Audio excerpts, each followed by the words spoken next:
folks. I'm Craig Lipinski. I'm Seth, Killer Bee Mandibles Gastelum. And I'm Chris Dunn. And you're listening to episode 3 of Ludowave Radio. Top video game hits of the 80s, 90s, and whatever the fuck, whatever this is. The aught-tens? The teens. The teens. Yeah, the teens. Nice. The sexy teens. No, let's... Whoa! No, let's dial it back. Let's dial the sexy Seth teens loves the back. teens. I like the sexy teen video. Let's move on. Let's move on. Okay. So we're back from a month hiatus. We started a new podcast and we said, you know what, fuck it. We're going to go on a break right after that. But you know what? That's a good time to go on a break is when you first start a podcast because there's fewer people to disappoint. Or like towards the tail end of the podcast, because then everybody realizes that your podcast sucks and they're not listening anymore. Yeah, also a good point. But we're a bi-weekly format, so, being gone for a month means that we only missed one episode, and that's not, let's be honest, it's no great loss. We took a break because Seth did some traveling. How was your little break there, Seth? I had sex. No, I hope that means it was good. Didn't really answer the question, right? No, guys, I have a girlfriend, but she's Canadian, so you can't meet her. No, I met a girl online like a couple years ago after I stopped doing this podcast. Obviously, this podcast was holding me down. It's holding a lot of us down. Yeah. And least of which the listeners. This was actually like the 5th time I've flown up to see her, I think. So yeah, I think you were going to Canada shortly after you and I met, like 2 years ago. So yeah, it's been a while. Yeah, absolutely. Does she come down here to see you? It's like twice as expensive to like fly to the U.S. from Canada. Than because you're working with loonies and toonies or whatever the fuck their money is. So. So not yet, but maybe in the winter this year, because winters fucking suck up. She lives in Nova Scotia, which is just like snow upon snow in the winter. It's ridiculous. Gotcha. Yeah, but no, we had a good time. It was fun. Hopefully the goal for the future is to move her down to the U.S. and then we could like live together like normal real life people. What are the? I mean, maybe you don't know at this juncture, but what are like the logistics of that if you're not married and she's not like Justin Bieber, doesn't have like a marketable skill or whatever? I think like the U.S. it's not Mexico, so I think chances are good. I think it's easy, fairly easy. It's just money. It just costs a lot of money. They're not building a wall, at least. Yeah, exactly. Well, the Canadians might, but we're not. That's true. Yeah, you might be better off going up there, Seth. No, I'm not living in fucking Nova Scotia. That's where it draws the line. Yeah, what is a cold day for you, Seth? I need my sweater if it's like in the low 60s. Okay. Yeah, no, Nova Scotia's not the place for you. Yeah, no, it's not happening. It's not happening there. So, what did you do up there other than extramarital relationships? Just like sightseeing and stuff. We went to like cool. We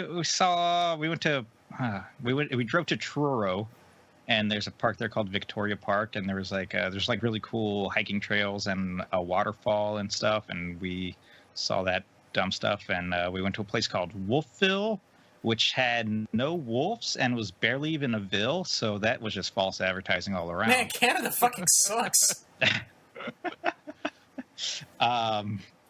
We tried to fly a kite, but we could only like find kites at the dollar store. You are scraping the bottom of the barrel.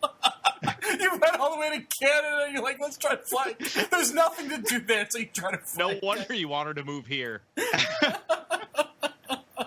No wolves, there's no kites. No, God. Well, we did something cool, but I'll talk about it later in the podcast because it's relevant to the to our subject matter here that we talk about on this forum. I don't know. It was a fun trip. I had fun. That's somebody else say things. Chris, how has your month been? Yeah, I'll go. It's been good. I went to Disney World. I'm sure that'll shock nobody, but it was fun. Jackie and I went with another couple. One of them who had never been to Disney, so it was kind of fun to go and show him the stuff that he's never seen and see how excited he gets to do the stuff that we've done, a bazillion times. Although I will say by the end of the 5 days, we were kind of getting on each other's nerves, so I think we were happy to be home.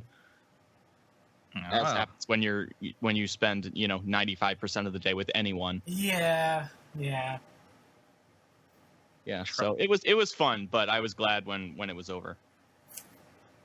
Does he listen to this podcast? I certainly hope not. No, I think everybody was getting on each other's nerves. It's not like I hate them or anything, and I don't think they hate me, but I think that by the end of it, we were happy to part ways. They actually went to another country after it was over, so they had to get the fuck away from you. Get away from us. Is this why you and Jackie ditched me like in the middle of our Disneyland trip? Was it because you could not stand to be? That was one day, Seth. Yeah, but we were like together, not on so stop. Yes, exactly. Okay, just making sure. We were in the middle of our Disneyland trip. It was like 9 p.m. That's late for me. It's the middle. It's the middle of the trip.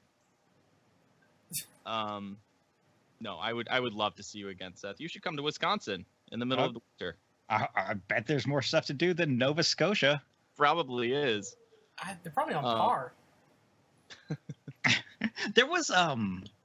There's because she lives in the Halifax area, and there was a big explosion there 100 years ago. I guess it was so huge it killed people like in towns over.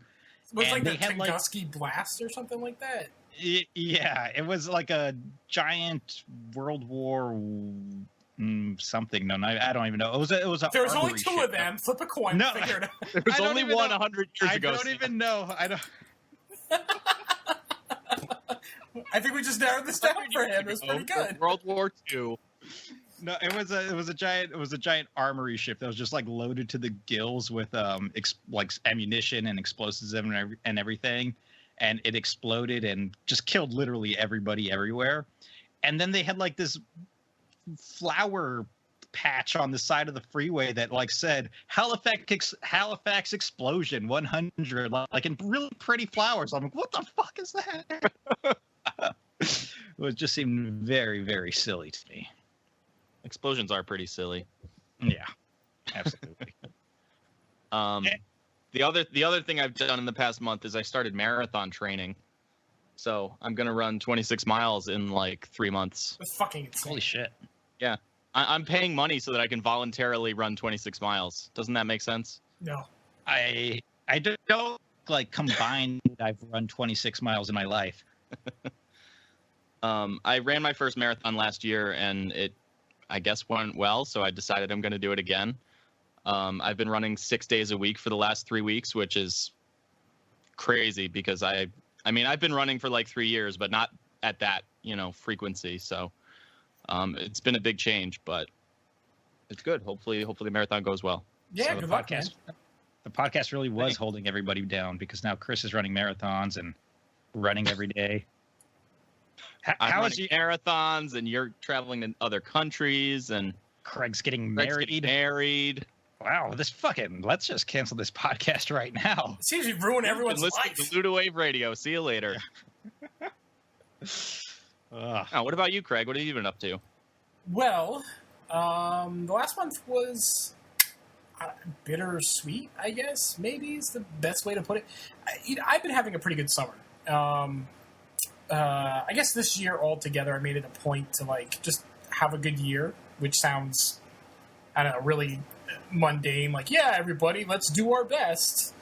But I've been putting in more effort to do the things I enjoy doing, but are also easy to say like, yeah, I'll do that tomorrow. I'll do it next week, and you just never get around to it. Mm-hmm. So, I've been going to the beach this summer. I've been reading. I've already read more books this year than I read in the entirety of last year. I finished more games this year than I finished last year already.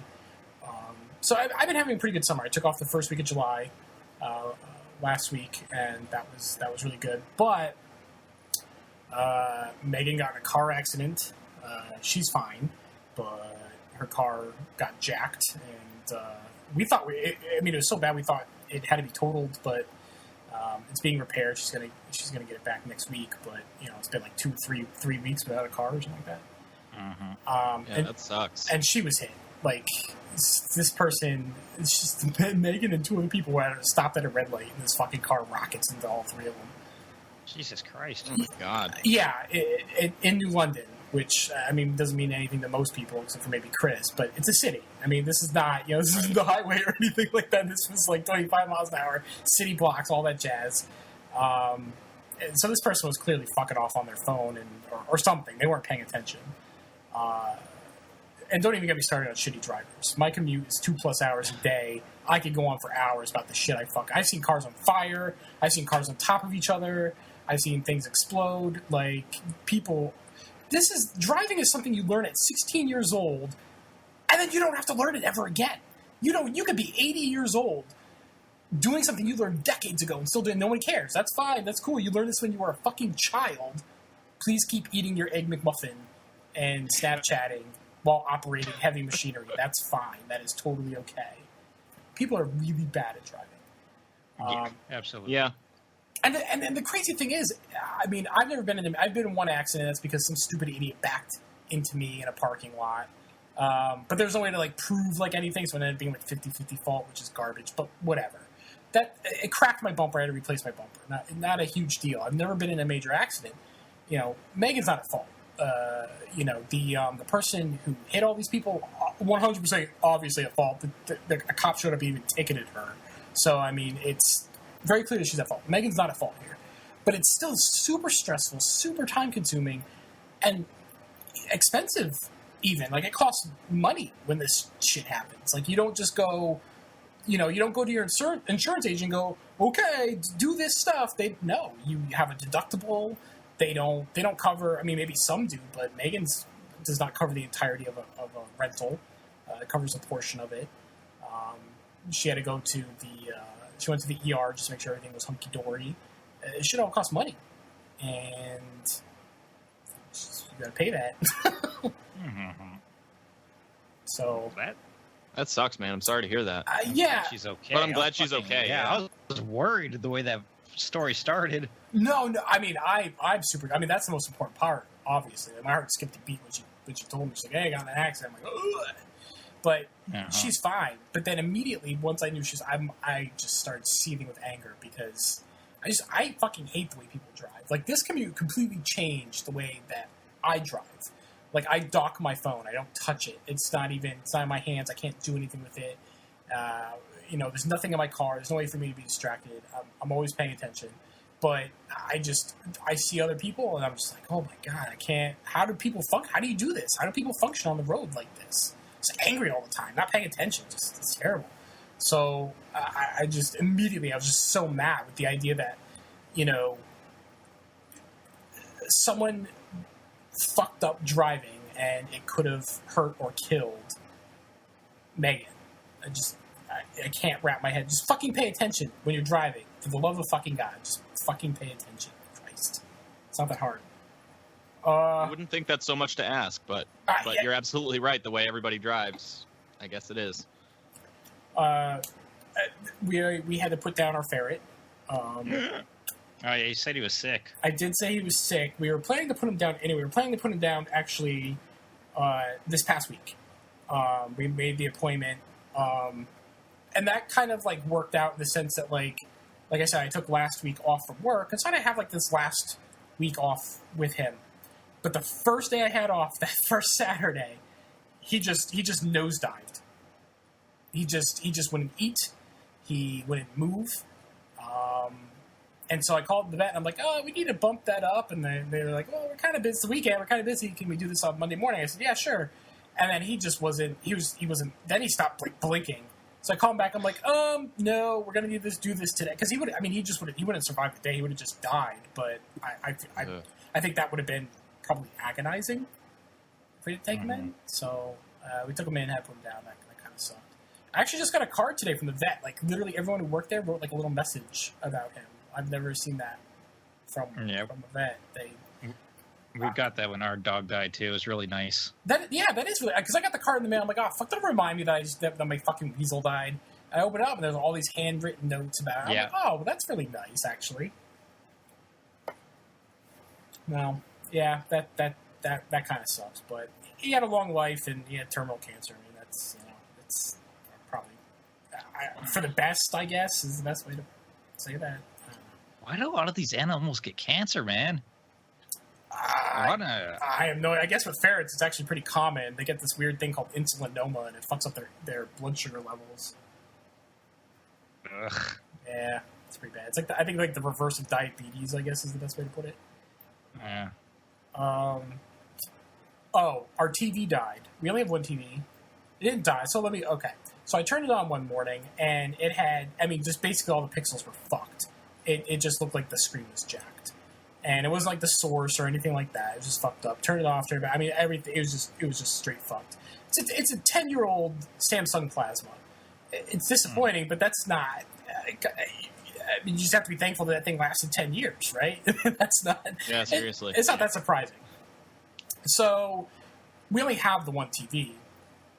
So we're sitting here like, okay, well, I guess we're buying a new TV today. So we start shopping around, looked at reviews.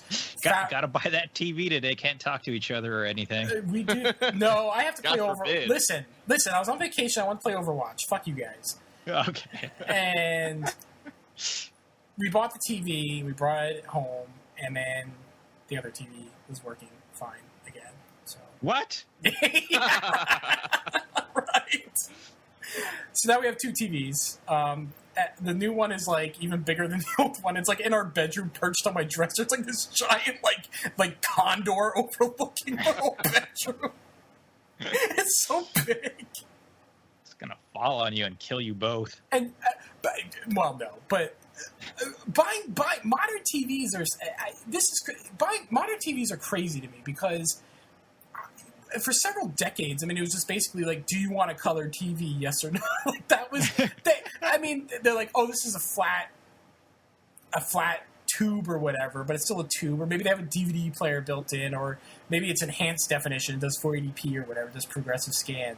But for the most part, for like 30, 40 years or whatever, I mean, there wasn't a great variance in TVs. You went down to the store, you bought a 30-inch because it weighed like 300 pounds. That's what you got.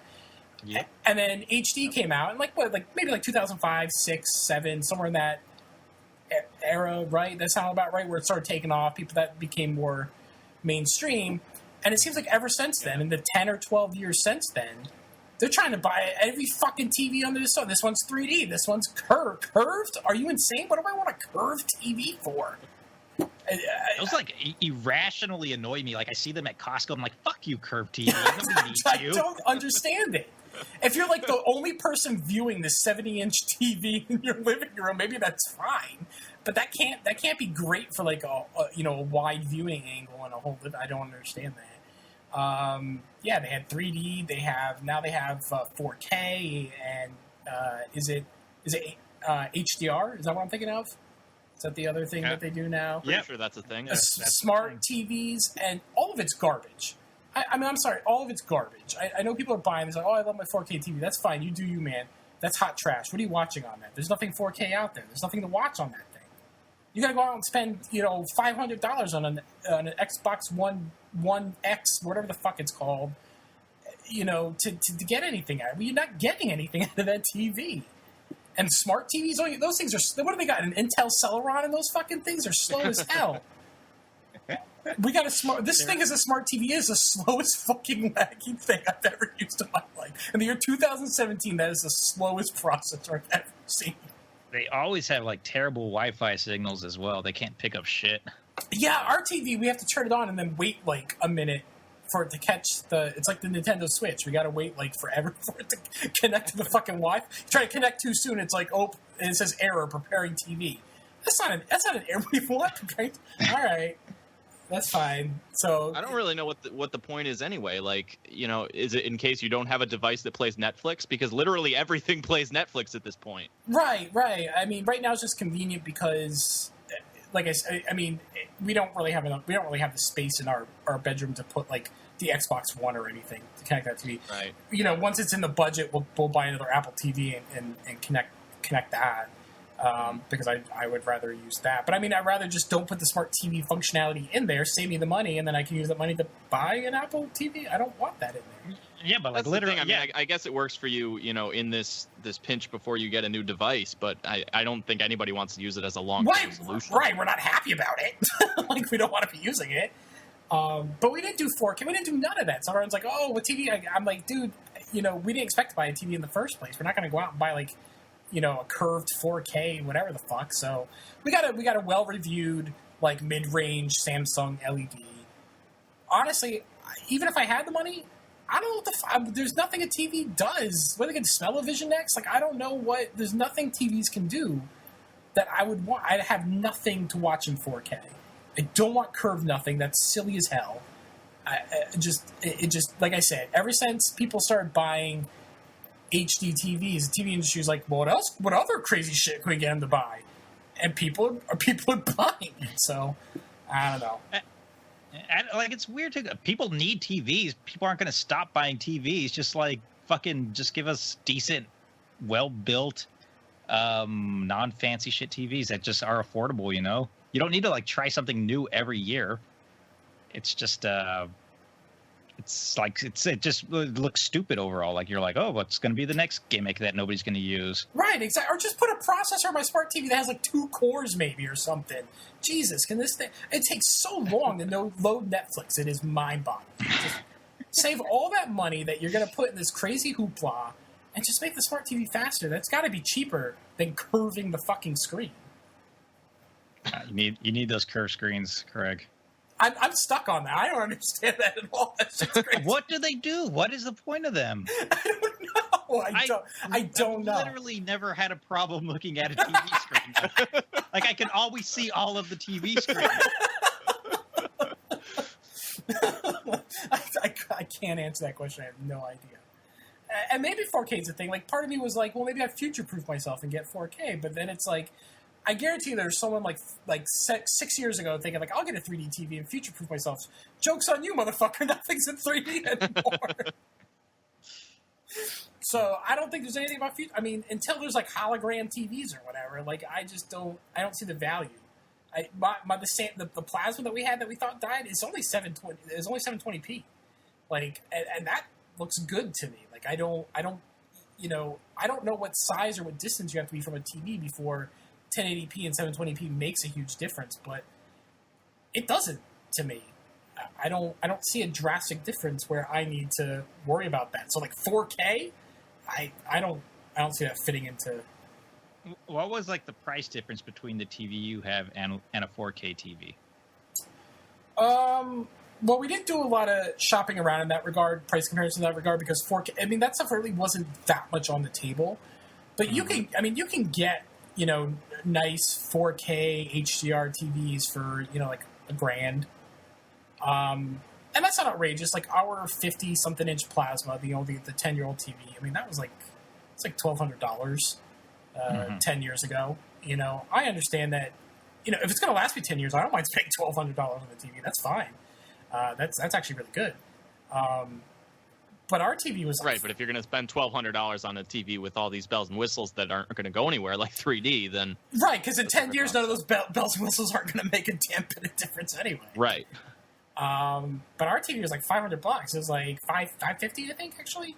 I mean, that's technically on sale, but that's like half the price. Yeah. I'm not going to do 4. I'm not going to pay double that for 4. I'm not doing that. I think the 4K TVs will just keep coming down in price as they try to make new things, though, and then it'll probably be like just a few $100 difference, and then be like, why not? Like, I already know people who buy TVs, and they're like, I could pay this much more for 4K, and so then they just get 4K anyway, even though they literally have like no 4K content to play on it. But I don't. When the price difference isn't that much, then people usually just go for the better, quote unquote, future-proof thing anyway. Yeah, and if that were the case, that's probably, well, I shouldn't say probably, maybe we would have done that, but we don't, there's literally nothing that we have that would take advantage of that, so. sort of. Yeah, I mean, 1080p was the same way initially. You know, everything was 720p, and then there was full HD as 1080p, and you know, it was X percent more to buy it, and you know, once it gets closer in value, then obviously it's worth it. But you know, if it's gonna be twice the price for 4K, and there's nothing out there in 4K now, I mean, by all means, go for 1080. I've had a 1080p for the TV that's 60 inches for the last 5 years or whatever. I still think it looks great. You know, how big does my TV have to be for me to think it looks that much better in 4K? I'm happy with what I have. And there are actually like measurements, like depending on like the size of the TV and the distance you sit from it, there's like measurements that factor into like what resolution is fine for you. Because there's going to be a point, I mean, you could buy a 4K TV, but because of the size of the TV and the distance you sit from it, it doesn't make a difference. Right. HDR, though, I will say, I mean, I've seen like comparisons of like PlayStation 4 games, Horizon Zero Dawn in particular, running in HDR on a PS4 Pro, and there is a wider color range. There is that, but again, I mean, you know, I don't have a PS4 Pro, and I'm not buying it. Like, basically, you're trapped in a money sink. Right, you buy the TV and you're like, oh, now I need 4 HDR stuff or 4K stuff to run on this, and then you go out and buy the new PS4 or whatever. And so, you know, I've seen the comparisons to Horizon. That looks nice, not nice enough for me to drop hundreds of dollars extra on the TV and hundreds of dollars on a PS4 Pro. Yeah, I agree. But at any rate, that was those were some pretty challenging things. I just talked for like 20 minutes, I think. Sorry about that. But those are some pretty challenging things in the past month or so. But I guess let's talk about some games we've been playing lately. And, you know, some video games. Half an hour into this podcast, let's talk about some video games. I finished Horizon Zero Dawn, speaking of it. I really enjoyed it. I like the combat. The story actually did pick up. It's pulpy sci-fi video game trash, but it's, like, really enjoyable video game trash. I actually liked it. The thing is, though, with the story in that game is that I think it was you, Seth, that asked me how the story was, and I kind of I shrugged it off, and that's because for the first half of the main narrative, nothing really happens. And that's for two reasons. I think it's number one, to set up the characters and sort of, you know, character development, and number two, to sort of like trickle out the mysteries to kind of hook you in.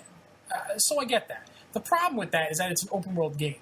So when you ask me how the story is, and I'm like, I don't know. I'm out collecting shit and fighting monsters. Like, I didn't even know what the story was at that juncture. So trickling out a story that slowly in an open world game, that presents some pacing problems, I think. The back half is much more interesting. It starts ramping up in the second half, and then I would say the last third to last quarter is just a massive like lore dump. It's like all these audio logs, holograms, characters yakking at you. That's when all the information, that's when all that buildup pays off. But man, they just dump it on you pretty much all at once. But it's interesting. They did really think out that story. I think they did a really good job with that. I enjoyed that. But if I did have a complaint about the game, it's that its systems aren't... there's not enough meat on its own systems to carry it for an entire open world game. I would say after the first, 20 hours, which is still a lot of time. That's a fair amount of time. But after the first 20 hours, I feel like you've sort of done and seen anything that the game can throw at you. And so after that, it's just sort of like... I mean, if you enjoy finding the collectibles, sure, have at it. That's fine. But there's nothing, intrinsically interesting about it. You know, contrast that with, the Koroks in, Breath of the Wild. Yeah, there's, 900 of them, and there's only so many variations, but they have, their own personality to each one. Whereas with the collectibles in this game, it's you get a map. You buy a map from a vendor, it's there, here's the thing, and then you go pick it up, and, that's it. That's the whole that's the whole side quest. The robots that you fight, the first couple times you fight one, it's engaging, it's interesting. The 10th fucking time you fight these things, it's just irritating. It's just dude, I'm on a site. Stop! This fucking alligator's fucking following me. I'm trying to get somewhere. and I don't know if this is a good thing or a bad. I feel like it's a bad thing, or at least it's not to my taste. Is that by the end of the game doesn't make you like a walking badass like a lot of open world games do. I mean, you level up, you get better weapons, you yourself as a player become better at the game, but you don't become that one man army like a lot of open world games do. And someone could argue that there's value in that, and I wouldn't disagree with them. But on the other hand, to me, like that turning point in an open world game where you become that badass, the game it kind of becomes a different game at that point, doesn't it? Like it's like this game that you were scrapping by in, and you know, now you are like the apex predator. Now you're like, fuck you, and you're just blowing shit up. It's the revenge point. It's very fun. It's a power fantasy. I know what it is. I know it's cheap, but I like it. But it also has value, like in terms of like side quests. Now I want to do all the bullshit errands and stuff I didn't get around to. And being powerful makes that a bit easier. Now I'm not as worried about these enemies that gave me grief earlier in the game. But Horizon doesn't really do. The enemies become slightly easier, but not to the point where like like other games do. And I don't really feel like I care for that. There's also an ability you have an ability to override machines. So from stealth, you can basically hack an enemy machine and bring it to your side. That does nothing. I mean, it'll attack other enemies in the vicinity, but that's it. It doesn't follow you. You can't call it in later. It has no special abilities that you can make use of, except for 3. There are 3 machines that you can ride. But other than that, like, you can't, like, use a glint hawk to, like, do recon. You can't call in one of the... there's a cat that turns invisible. You can't use that to, like, sneak into and infiltrate a base. Or you can't use, like, any of their abilities. Like, basically, it'll attack on your behalf in proximity of where you hacked it. And then that's it. I just feel like there could have been more. I feel like stealing this as a game idea, Craig. Yeah, that's fine. You can do that. All right. Clearly, Guerrilla's not using it, so... so I feel like that some of its own ideas could have been expanded, especially considering for how big the world is and how long the game is. It's just those ideas are not robust enough to support that size or that scope. But even that aside, I still really enjoyed myself. It's still a game worth playing, and I'll still get the DLC that was announced at E3 and enjoy that. About how long did it take for you to play through the game? I played somewhere between 40 and 50 hours. So a decent amount of time. It's not like a huge amount of time. I spent 100 hours or anything. So that to me seems like a fair amount of time. Towards the end, I was done. I didn't collect every collectible. I got a fair amount of them. I didn't do every side quest, but I did do most of them. But yeah, I mean, at the end, and it moves fast towards the end. So, all the, it's climactic, and so all the story missions, even though you can deviate from them and do side quests if you like, it just doesn't feel right because, just those climactic missions are just sort of cascading into each other. But by that point, I was like done. 40, 50 hours, and that's good. That's fine. What else have we been playing? Overwatch and Yakuza 0, but there's not much to say. Both of those games are Overwatch and Yakuza 0. So, I have been playing Ever Oasis on 3DS. I did talk about the demo a little bit. My thoughts on the final game are not as rosy as the demo. Oh, no. It's a fine game. It's a fine game. But I mean, it is one part dungeon crawler and one part like city builder. But neither of those ideas are like filled out enough. The dungeons they're static, so they're like Zelda dungeons. There's like switches and hidden chests to find and stuff like that. They're not randomized or anything. But they're not really that clever. And the city building is just like, it's like nothing. It's organizing. You have one street that you can put shops on, and it's only on one side of the road, and they only sit side by side. So it's like, do I put this one next to this one or next to that one? Like, you don't really have great flexibility in terms of what you're doing with that. So, and I played about 5 hours, which doesn't sound like a lot. Maybe it's not, but I've heard that the game is only about 20 to 25 hours. It's a really tight game. So I feel like if I played 5 hours, there should be some momentum. There should be something happening at this point.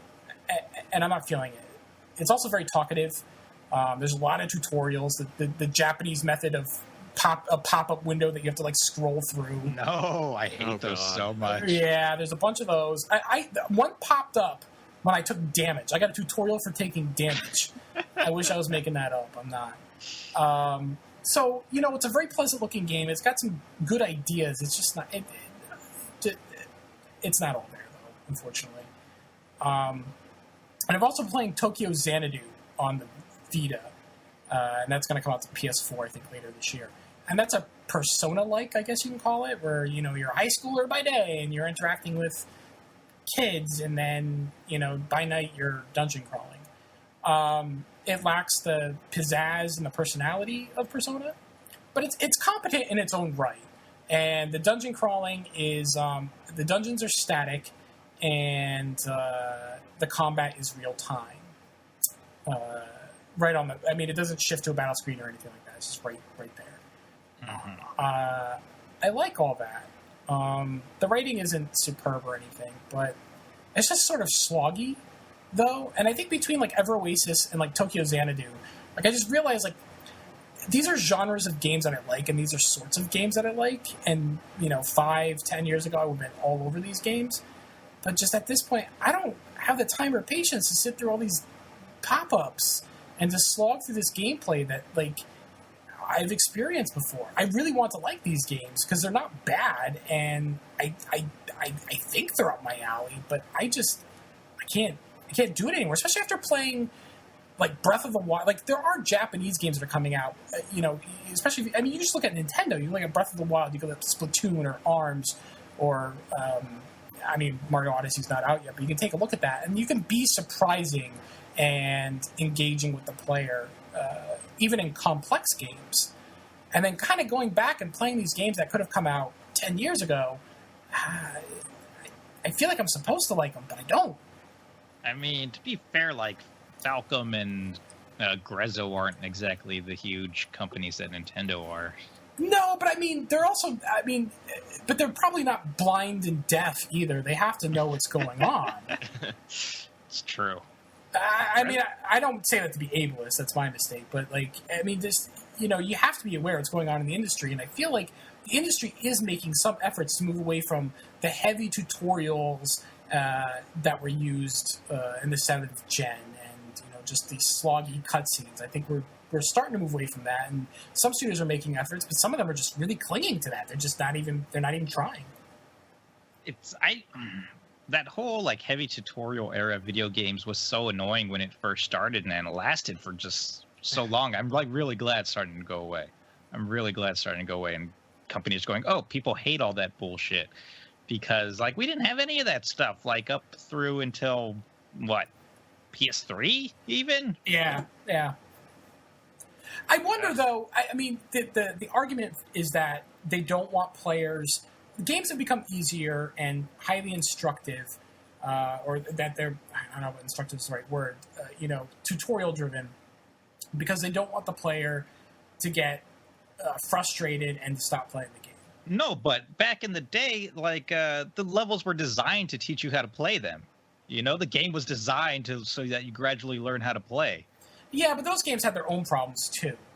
There could be a middle ground. Games are way more complex. Now you got 3 dimensions. Now you got 16 fucking buttons on the controller. Like, I understand the need to sort of guide the player in some way. I don't think pop-up boxes you have to scroll through is the right way to do it. But I've also read, I don't know if I call them studies, but game publishers know whether you finish their game or not. And that's usually through achievements. They know how many copies they sold, and then they can gauge, X percentage got the game-ending trophy or achievement. They know if you finish the game or not. And honestly, the percentages are pretty low. People don't finish their games. And there's a lot of factors that go into that.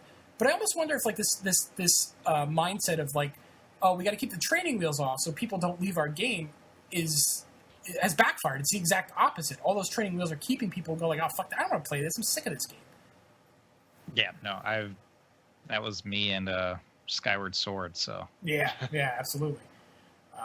That's over Ever Oasis and Tokyo Xanadu. 2 games that I feel like I should like, but I don't have, like I said, especially after playing like Breath of the Wild. I mean, that's a huge, sprawling, complex adventure, and it just leaves you the fuck alone. It doesn't bother you about nothing.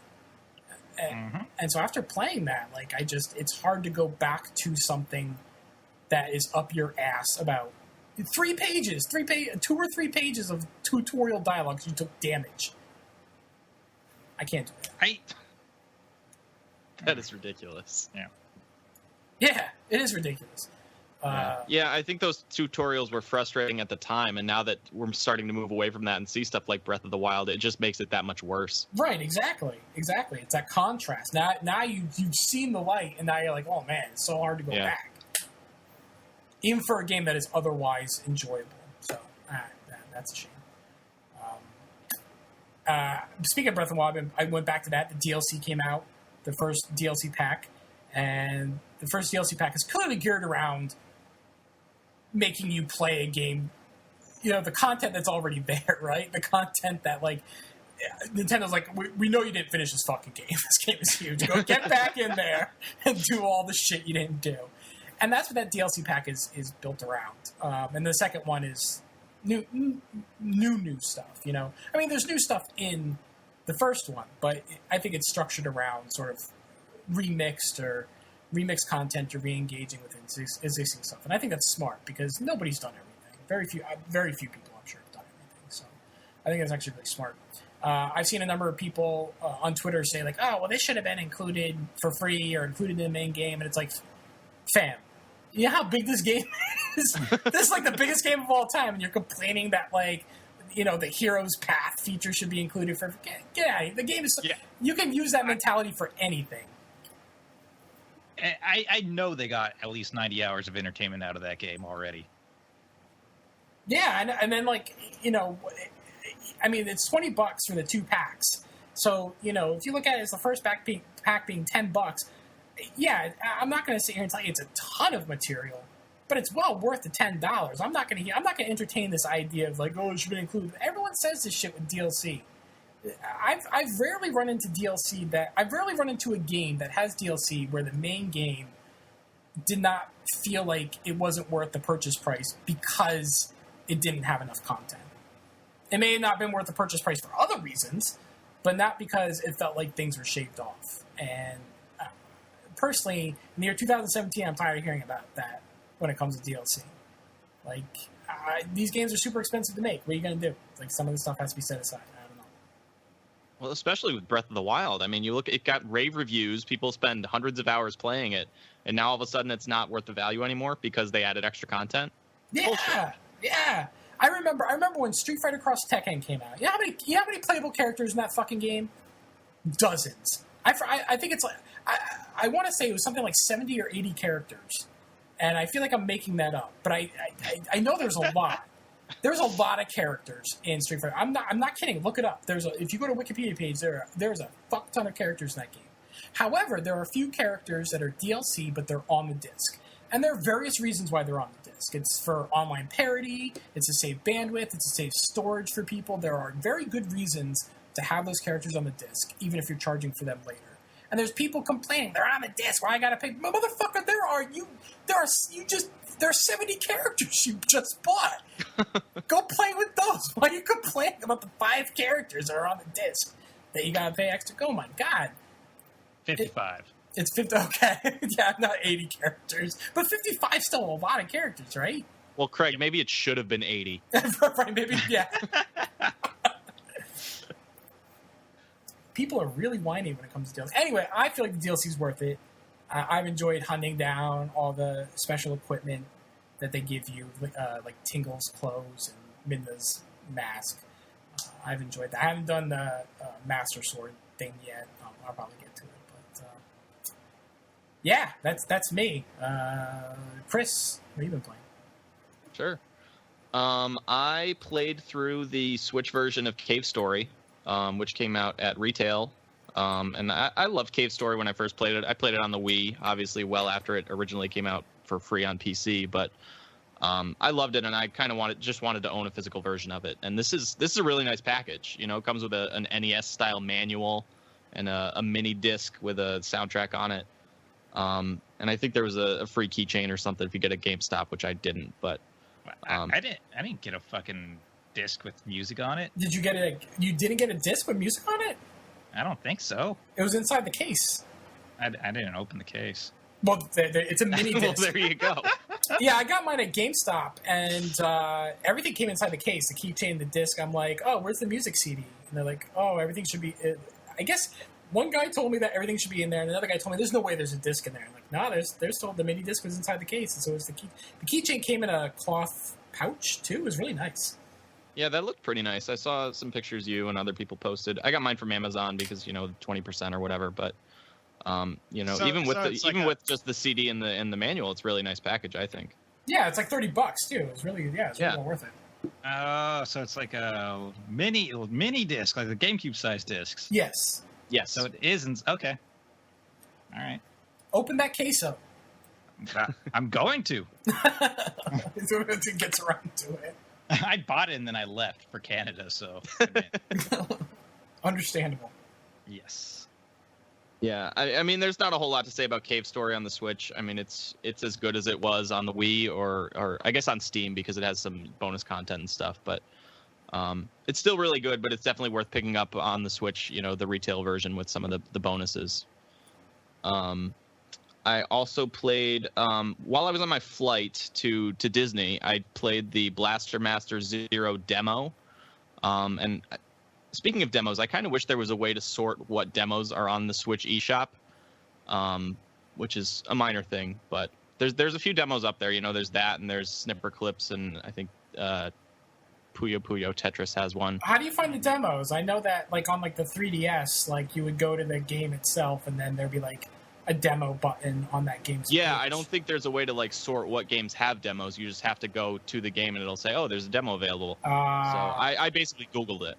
And then found, hey, Blaster Master has a demo, so I tried it. The Switch's eShop is really, like, simple. Like, you go in, like, oh, there's the thing. But, like, in cases, like, I guess, like this, like, the simplicity is, like, to a fault. Yeah. I couldn't figure out, like, where to find the Splatoon Splatfest demo, so I just, like, went to the news section and clicked on it from there, and it brought me to the right page. I don't know. I don't really like the Switch's eShop too much right now.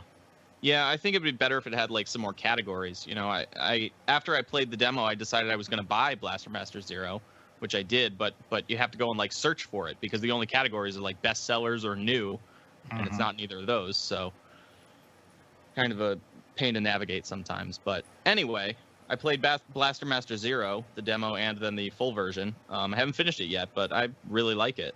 I never played the original Blaster Master on NES, but did either of you guys play that? I assume you have. The original or the new one? Either. I was thinking the original, but... Oh, I played the original, but I haven't played the new one. I have not played either. Because I played Overdrive on the Wii, and that was not a good Blaster Master, so I was very hesitant to do a new one. Yeah, I think I've heard that one was not a good version, but... I had never played Blaster Master, so I downloaded the demo and checked it out, and I thought it was really cool. Apparently this is a remake of the original one, and it kind of takes elements from the Japanese version, the English version, which were different, but you have to go and try to find your missing frog, which is okay, sure. That's the American one. That's from the American. Yeah, that is the storyline of the new remake version, so they brought that in. But the gameplay is obviously, if you know anything about Blaster Master, there's two different gameplay styles. You're bouncing between, side-scrolling, driving around in this tank and shooting things, and then there's kind of a slower-paced top-down view where you're also shooting things, but it's a little slower-paced, and I think that's good because it makes it just feel a little different, kind of breaks up the gameplay that you're doing. I really like it. I think it's definitely worth checking out. One thing that I really wanted to point out after I bitched about Shantae's save points last week being last month, this game also has save points, but if it also saves, kind of does a quick save after you beat a boss or go to a new area or something. So it feels more modern in that way, which I really like because, if you die, you don't have to go replay an entire area, which I think I made clear that really frustrated me and Shantae, but It's super fun. I'm really enjoying the variety between the two different gameplay styles. I think it's obviously more fun to have the more action-packed, faster-paced tank stuff, but it's nice to break it up and have the top-down stuff too. I'm not sure how far into it I am. I think it's pretty short. It's only $10, but I've heard it's really good compared to the original. I never played the original, obviously, but I'm digging it. And if you can find a way to get to the demo, definitely check it out. You can navigate that switch to the demo. Yeah, I didn't mean this to turn to a bitch session about the eShop, but no, the eShop sucks. Fuck. It's like way better on the Wii U and on the 3DS. The 3DS kills it. Like, I don't understand why they just can't do that. I love the 3DS eShop. People complain about that one, but I think that's one of the best digital storefronts. That has all kinds of categories, changes every week, has a very comprehensive search function. That's a good eShop. Has the sales listed up all the time. Yeah. You can if you scroll over 2 squares to the left, you can look at new releases for the past like 2 or 3 weeks or something. It's a really good digital storefront, I think. Yeah, I really don't get the complaints when people complain about it, but people bitch. Not enough Street Fighter Cross Tekken characters in here. 55's not enough. Is that it? No, that's not it. Believe it or not. Is that all, Chris? You're done? I actually played another game. Okay. I'm sure you guys want to hear me talk about Picross. No. It's very honest. I'll touch on it briefly. I downloaded Picross 3D Round 2 because there was a deal on My Nintendo, I think, where you redeem your gold coins, and I've never redeemed my gold coins for anything, so it seemed like a good idea. How much was it after that? Because I saw that. How much is it after that? It was 40% off, so I think it was like $18, $16, somewhere in that area. Somewhere between 15 and 20. Wait, that's how much it was after the... How much is it normally? It's a $30 game. Oh, holy smokes. It was a retail game in Japan. That's got to be the best goddamn Picross game ever then. What the heck? I'm really digging it. There's seems to be a ton of content. I mean, was pretty much the case for all the retail Picross games in the past. The DS one, regular Picross had a ton of content, and so did the 3D one. But this is Picross. This is the new Picross 3D, which is the block game rather than the square 2D game. So you get a big cube, and you have to knock out the blocks, and you create basically a sculpture or an object rather than a 2D drawing. And unlike the addition to this game versus the original Picross 3D is that you have a color mechanic in it too. So each block, in addition to having to knock out the blocks, you also have to figure out which color they are. What? I'm dumb as fuck. So like 2D Picross, like I can't do the numbers. So like doing it in 3D with colors and shit. I can't do that. I mean, it's the kind of thing. If you're into it, you're into it. If you're not, you're not. I mean, like I like doing Sudoku and I like doing Picross and I like doing these kind of. I didn't say I didn't like doing it. I just said I'm dumb. Like that's not. You could do 3D Picross, Craig. It's just like the 2D ones, but 6 times. The puzzles are they're grouped into books. There's kind of like a coffee shop, bookshop theme as to when you're browsing like the menus, which is neither here nor there, but they're grouped into groups of 5, and by like there's a theme, so that you'll have tools, or you'll have toys, or you'll have whatever the hell they are, and they group them so that you have a really easy puzzle and a really hard puzzle at the end, and rather than have all easy puzzles at the beginning and all hard puzzles at the end of the game, so it doesn't feel like you're slogging through the ones that are going to be over in a minute. In most of these groups, I'm doing one that's 1 or 2 minutes at the beginning in the first puzzle in the group, and then the 5th puzzle in the group is taking me 15 or 20 minutes. So I think that's good, because a lot of times with these puzzle games, like Picross games, you'll start out and you'll be doing super easy puzzles forever. I think you saw some of that in what the fuck is the game with Mallow on the 3DS? Push blocks. Pushmo. That's the European version. Pushmo and Crash Push blocks. Yeah, fucking those push mode games. Yeah, they're like super easy for like 5 worlds, and then like the 6th and 7th worlds just like fuck off. It's like the most devious shit ever. Yep. Yeah, exactly. I don't know why I remember Mallow's name, but not the game. I know. I was like, Mario RPG? What are we talking about? I don't know why I knew the European version name of the game. I think he just blurted it out. Yeah, but so I really enjoy the structure that, because sometimes I like doing the easy puzzles. It's just nice to just knock some out, and it's also nice to have the ones that are actually more difficult and really challenging. So, as somebody who enjoys Picross, I think the structure really lends itself well to being able to play it. And it's something where I sit there, and I just keep saying, okay, I'll just play one more. And then I've, wasted an hour knocking out 15 Picross puzzles. So, if you're not into Picross, which I know you're not, Craig, then it's probably not going to sell you on it. But if you are, it's definitely a great version of it. I imported it from Japan, but I am too lazy to try to find my Japanese 3DS to play it. But I just wanted it to, because Nintendo made me mad when they didn't bring it over physically. I imported that in Rhythm Heaven right after that E3 where they announced that they were going to be digital only or whatever, and I was like, fuck that, I could own these games physical. NOA, you can't stop me. You show them who's boss, Seth. I just like to waste money. Yeah. I do think it's a good game to have digitally, because like I said, it's something you can just pull out and do one puzzle, or, sometimes you want to sit there and you just knock them out for an hour. But it does lend itself well to having it digitally, so I'm happy with that. But a physical release would have been nice too. So anyway, that's all I've been playing. I did play a little bit of ARMS, but not a whole lot to say about it. Didn't play enough. All right. Speaking of ARMS, no, I played the game for 2 hours the day before I left on my flight, and my nephew was over. I don't even know how old he is, 16, 15, I don't know. And so he was over, and I busted out ARMS, and we did 2-player online party mode, and party mode's so fucking fun.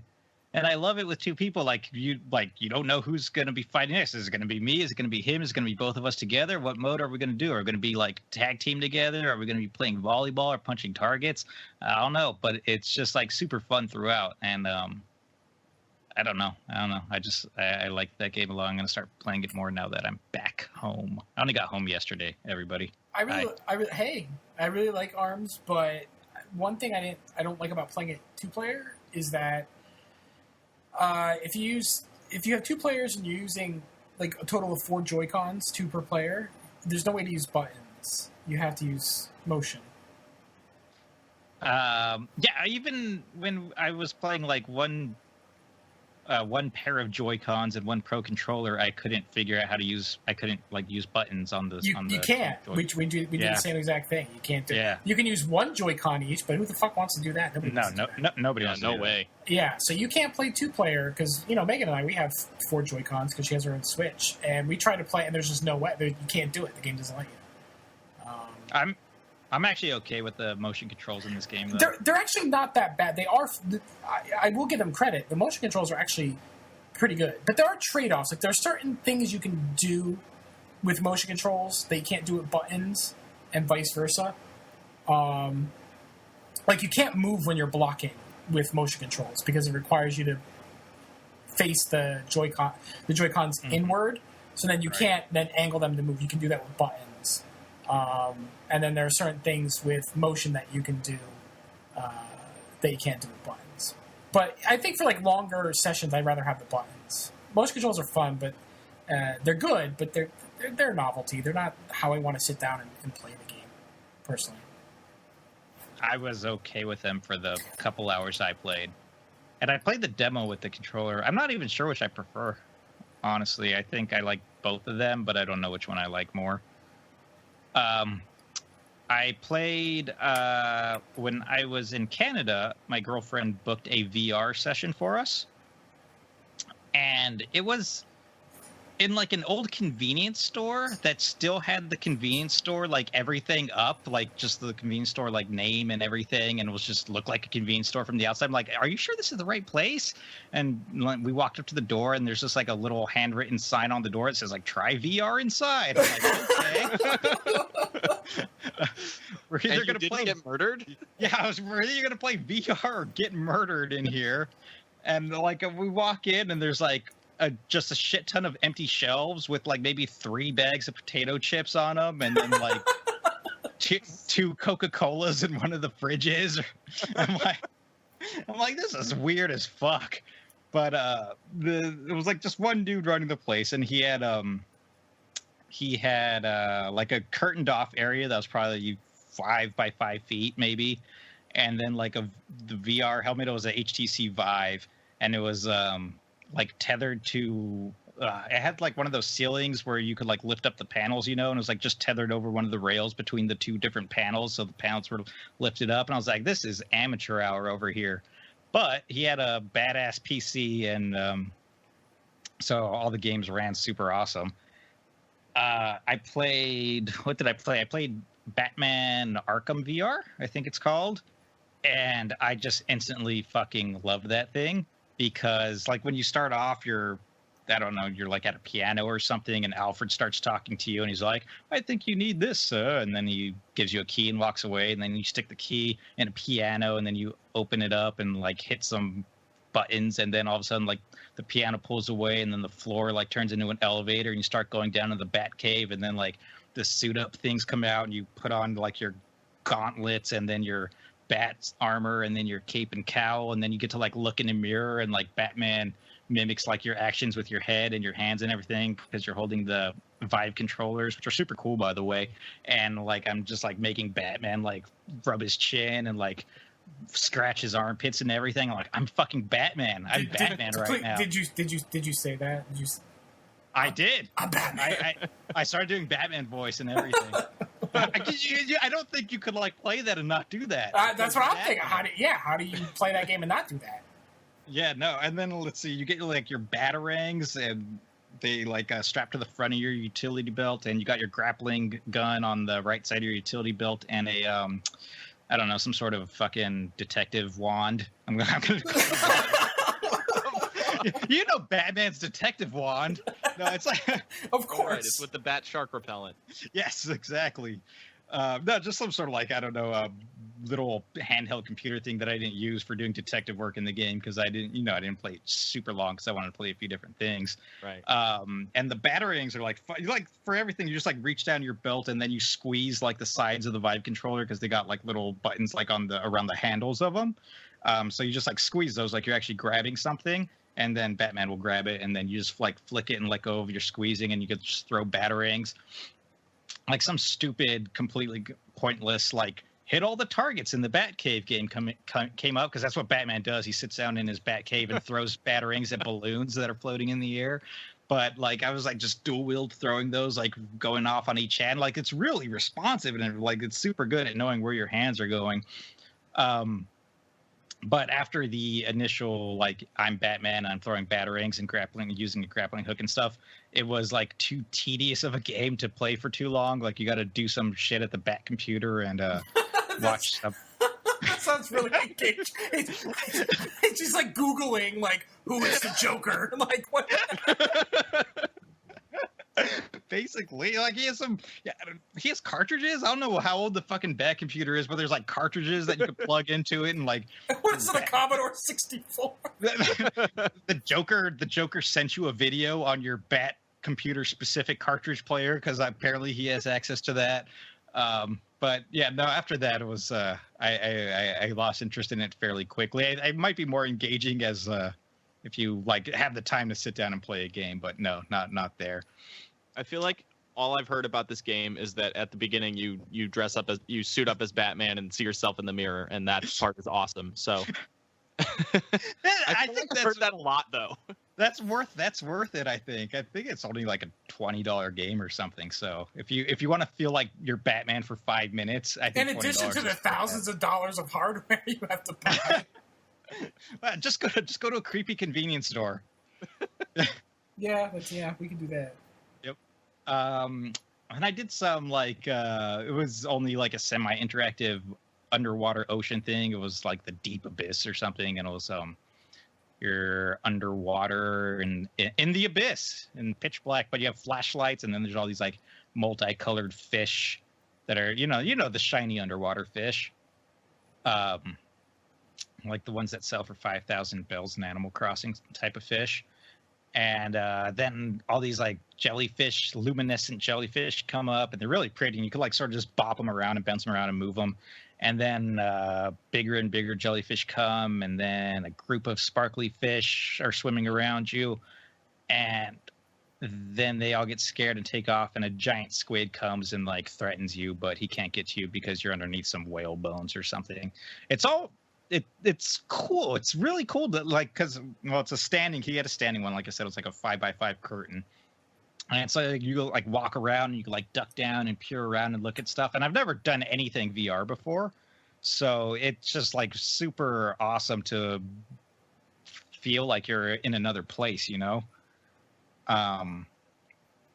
And the last game I played was at the dude running the operations suggestion. He seemed really excited at this game. I'm pretty sure he made you book an appointment to play the VR at this place, and when we walked in, somebody else was finishing up their slotted time, and this person was obviously playing the same game that the guy made me play, and he was like really hyped on it, but it was kind of a boring game. I didn't want to tell him that. You're basically like standing on a futuristic roof, and then all these like droids, these orb droids, start coming at you, and you shoot them with guns. And if they shoot you, then time slows down, and you could like walk out of the way of their guns. And it was I didn't like that game. And then I'm me, so I couldn't tell the dude like, hey, this game's really stupid. Can I play something else? But like you could like the Vive controller has like a little circular touchpad, like where your thumbs would go. And you could like rotate that around and like select different types of guns. I think there's like 6 different guns you could choose from, and you get one for each hand. And then there's also a shield where if like you reach behind your back and then like pull the trigger on the controller and then bring it back in front of you, then your character is like holding a shield that comes up, which is all really cool. Like the interactivity of all the stuff that you do in the VR, and these Vive controllers are great too, is like really awesome. Like even like in the Batman game, like when I was just picking up random shit on his back computer, I was like throwing it up in the air and then like catching it with my other hand and stuff, and it was like super like I was actually doing it. It felt like all responsive and nothing was out of whack or out of place or anything. So I was like really impressed with the technology at least.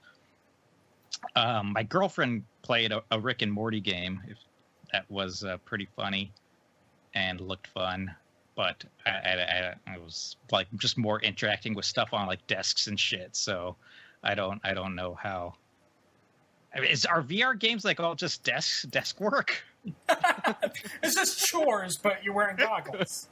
It was the Rick and Morty game like literally started off as chores. Rick's all like, "All right, Morty clone, I made you so that you could do our laundry here," and then he just like gives you a pile of laundry and like you got to do his laundry. And then he leaves you alone eventually, but to mess with his stuff. But I don't know. It seems fun. It seems like a very novel concept that I would like to try more of. I would like to try some more like games, like Resident Evil 7 or something. It actually made me want to get a PSVR. So I don't know. I want to spend money on that. But that's basically it, because I've been in Canada and not playing a lot of games. They don't have any games there. They have no games. They have Stevie VR, and that's it. That's all they have.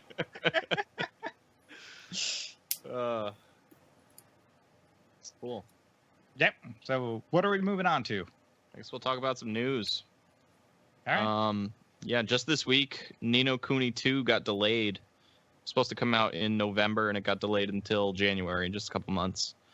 I think this is probably a good move. I think November is always super crowded for games, and Ni no Kuni is probably not going to be a giant seller. It's not going to be Call of Duty or whatever. So, giving it a little breathing room, I think, is a good idea. What do you guys think? Yeah, no, absolutely. That's like a crazy packed holiday already. So, What was it moved just to give it like a better selling slot, or were there developmental delays? I don't think they said it. I didn't see a reason that they gave for it. Okay. I mean, it could be both, but for me, I think it's definitely a good idea to get it out of the November window, whether they need more time or not. Yeah, I'm really thankful for that. Because I want to play it, but I've been trying to be better about how many console games I buy. So moving it away from everything else means that there's a better chance that I'm going to buy it and play it. My name's Craig. I want to be a better person and not waste money on video games. Yeah. I was complimenting you, by the way. I'm sorry if that came out sounding sarcastic. That's just how you sound. I know. I understand. That's. I mean, but it's also still a good winter game. I mean, it's just one of those games that, I mean, honestly, like, I'm fat and lazy. I'm not going outside. So, having it in January, that's a good time frame. I can just sit inside and play Ni no Kuni. All right. When it's a blustery. What's a good adjective for cold? When it's a freezing 55 degrees here, then that's a good game to play. I can't even imagine a winter that's 55 degrees. I know, it's cold, right? It got down to 60 here today, and it was awesome. Yeah, it was cold here today, too, but I think it's something to do with some storms that we had through. But yeah, it was like 60 degrees here today, too, 65.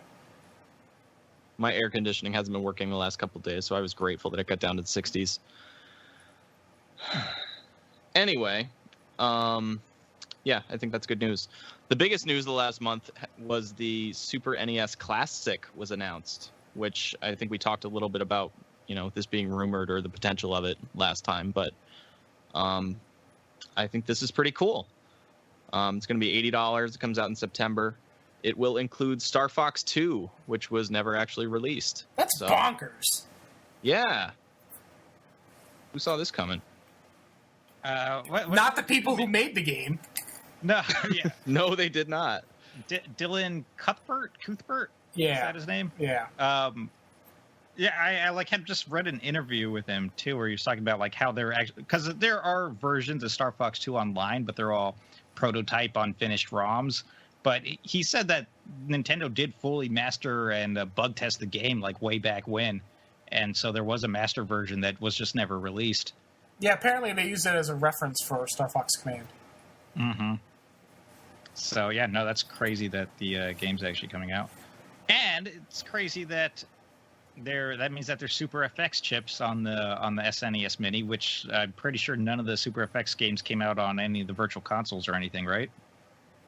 That's right. Yoshi's Island and Star Fox 1 are going to be on this as well, which never came to the virtual console. Mm-hmm. So hopefully that means that Nintendo has patched things up with the people who helped make the Super FX chip, and that we'll get some FX games on future virtual consoles. Yeah, I hope so. Are you guys? I guess you guys are going to pick this up. Were you guys going to pick this up anyway? Or are you going to pick this up based on Star Fox 2? Well, if I can find one, I'll buy it. Yeah, that's the thing. They have said that there will be more than there were of the NES Classic, and hopefully with, it being a slightly higher price, means that this might be a little easier to find. But we'll see. Scalpers are crazy, so. Yeah, I want one for Star Fox 2. Otherwise, I'm pretty sure I already own all the other games that are on it. Yeah, it's got a good lineup. I mean, it's got, A Link to the Past, Super Metroid, Secret of Mana. A lot of the classics. I think it's strange. There's a couple of missions. Chrono Trigger's not on there. I'm surprised they went with the first Donkey Kong Country and not the second one, because I think everybody kind of thinks the second one is way better. They went with the right one. Craig, shut up, Chris. They went with the good one. I'm just preempted here. Shut up, Craig.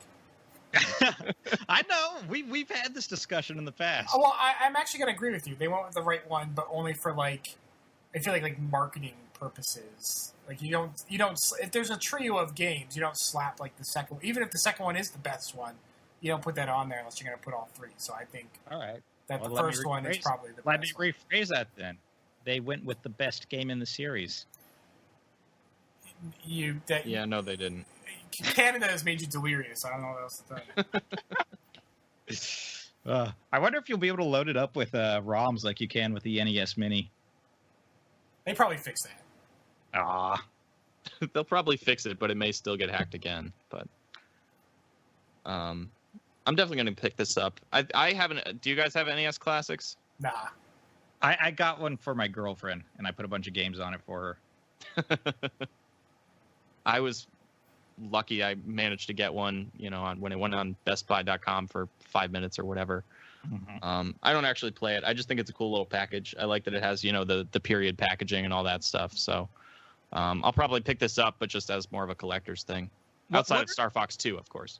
What are the controller ports on the SNES Mini? Because I see they have Super Nintendo looking ones, but they're tiny because that's just a panel that panel folds down. It folds out. That's stupid. It uses it uses the classic controller click. It's the same ports as are on the NES Classic and the Wii remotes. Well, they didn't make a panel that flips up on the NES Mini. They just had those big ugly. I don't know, whatever. The fuck are you bitching about? Oh, they made it look nicer. I'm disappointed. All the Europeans think our SNES looks like shit anyway. Oh, they're fucking wrong. I'm tired of hearing this. I feel that way too. I don't know what they're talking about. That purple and gray scheme is sexy. It's not. It's a boxy ass tank with purple highlights. It looks cool as fuck. I don't want to hear. The European one looks cool too. I'm not saying it doesn't. You European skittle ass controller. It looks cool. I'm not going to tell you it doesn't. But ours looks cool too. They can both be cool. I will forever favor the concave convex button combination. Oh yeah, absolutely. I feel like I might have read somewhere that this does not have the concave buttons. Even on the purple controllers. But I'm not getting this anymore. I could be making that up. That's not they have pictures of it with the controllers, right?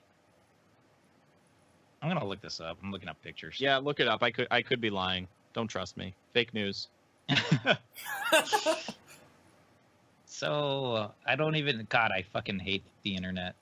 All right. No, it totally has the convex buttons and concave button combination. Okay, good. I'm glad I made that up because I way prefer the concave convex buttons too. That's all I got as far as news. You guys got anything you want to touch on, or? Like Craig said, I've been in Canada. They don't have video games there. I'm out of the loop on everything. Yeah, it must be nice to be away from all the political news in the U.S. because, let's not get into it. Has there been bad stuff going on? Our country. Shit! Isn't there always? Our country hasn't been in a. I might be wrong. These might all be convex instead of with the concave ones in there as well. It's probably easier to manufacture them that way. Fuck. I'm going to swap them out with buttons on the real controller. All right. Sounds like a project. Anyways, like I was saying, our country's been left in such capable hands while I was away. I'm sure nothing bad happened. So far, so good? Okay. We're still here. I guess that's good. Okay. Yeah. Sounds good.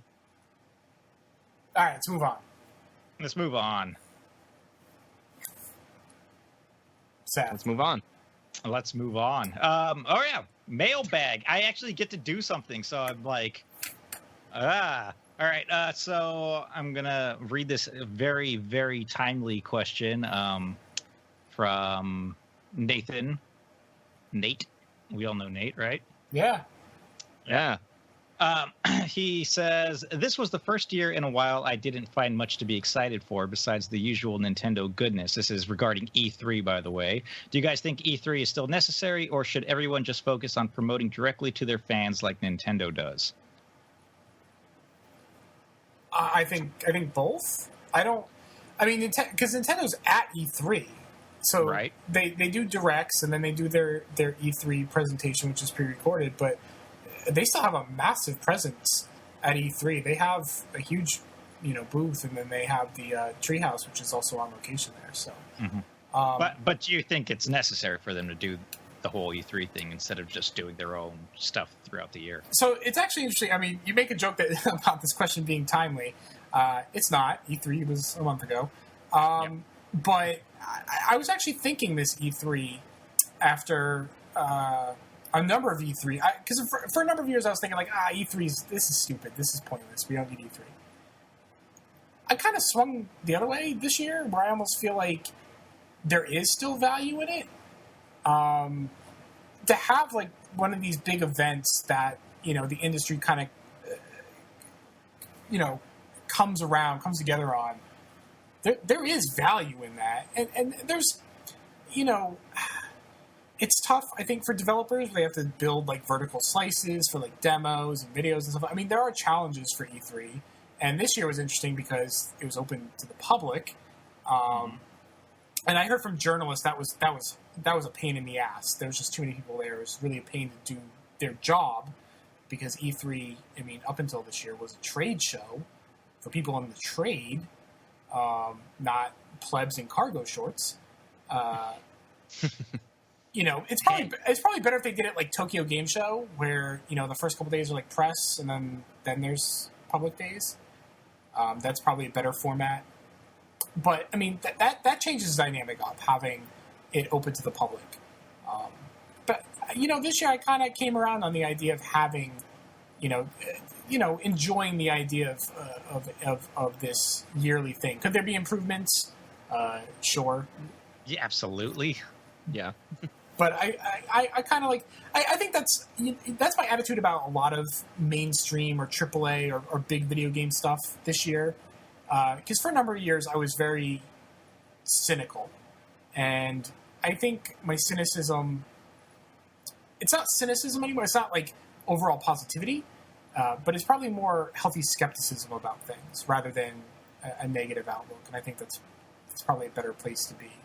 So I'm skeptical about things, but I think I'm more open to a lot more stuff that I haven't been in years past.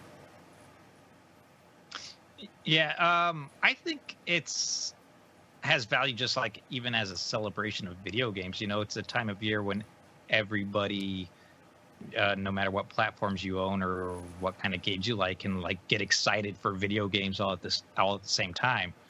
I think it's just fun from a community perspective. Absolutely. And I think that just like just adds a lot to enjoying the hobby of video games overall. I don't know if that means it's necessary or not.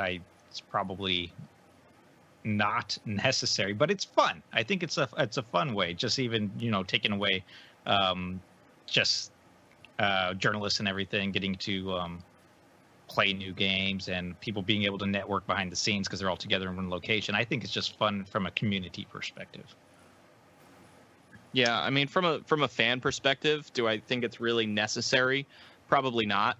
Companies can do Nintendo Directs or PlayStation Experience or whatever, but I agree with Seth. I mean, it is fun to go on Twitter that week and see that that's all anybody is talking about. Whether they're fans of Sony or Microsoft or Nintendo or whatever, everybody's excited and everybody's talking about it, and there is that sense of community, and I think that gets me excited. Do I think it's necessary?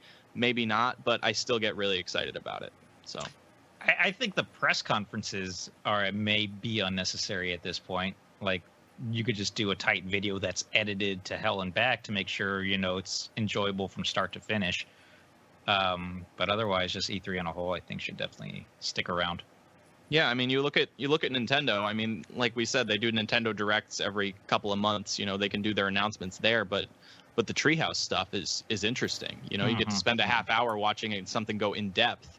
That's not something you're going to get from a Nintendo Direct. And I mean, obviously there are impressions and stuff throughout the year and whatever, but the Treehouse stuff is something exciting that you're not going to get just from a streamed video most of the time. So I'm surprised stuff like that gets me excited.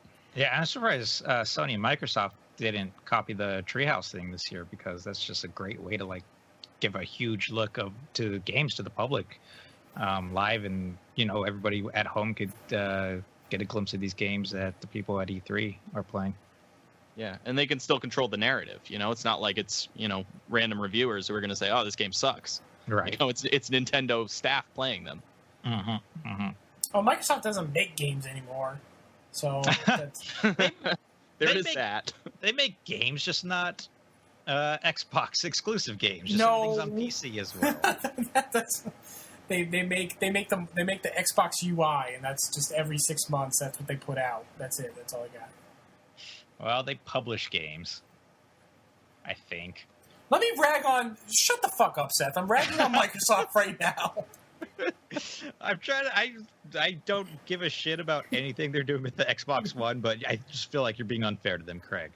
It's a very tough job to do. Okay, they're doing their best. I don't believe at all that they are. But that's all right. They're doing as well as they're capable of with the people running the show right now. I think I can accept that.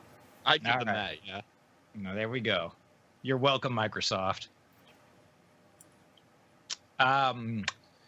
So I think that's it for the mailbag. I will post a new question, a new Twitter.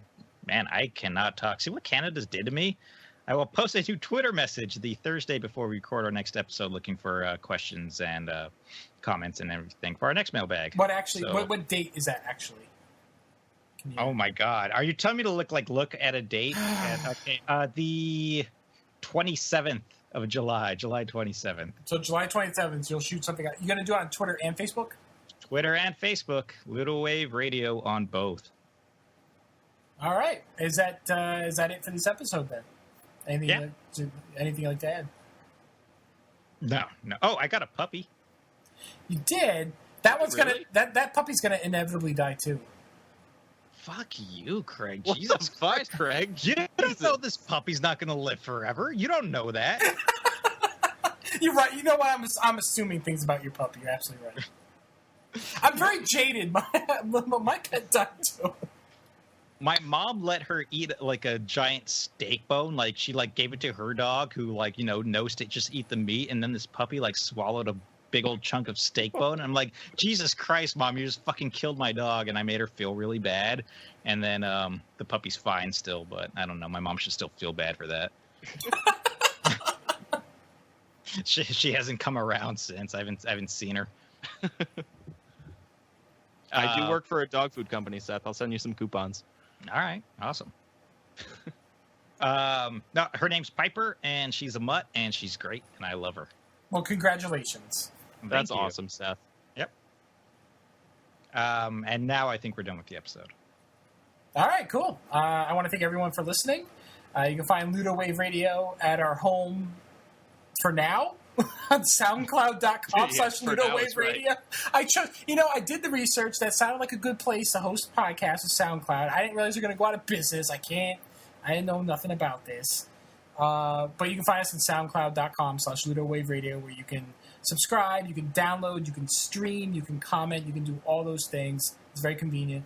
But you can also find us on Apple Podcasts, on Stitcher, on the Google Play Store. And if you listen to us on Apple Podcasts, please take a moment, rate us, review us. That is very helpful for us. You can also find us on Twitter and on Facebook, Ludowave Radio. You can find me, Craig, on Twitter and Instagram. I'm at TVNLust. Seth, where can people find you? I'm on Twitter at Seth Gastello because I got sick of that bullshit with the head and the kick thing. So at Seth Gastello from now on. You're not a 13-year-old boy anymore. Yep.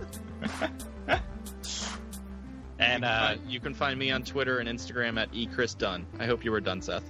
yeah, absolutely. Okay, I didn't mean to interrupt. All right, cool. We're out. Bye.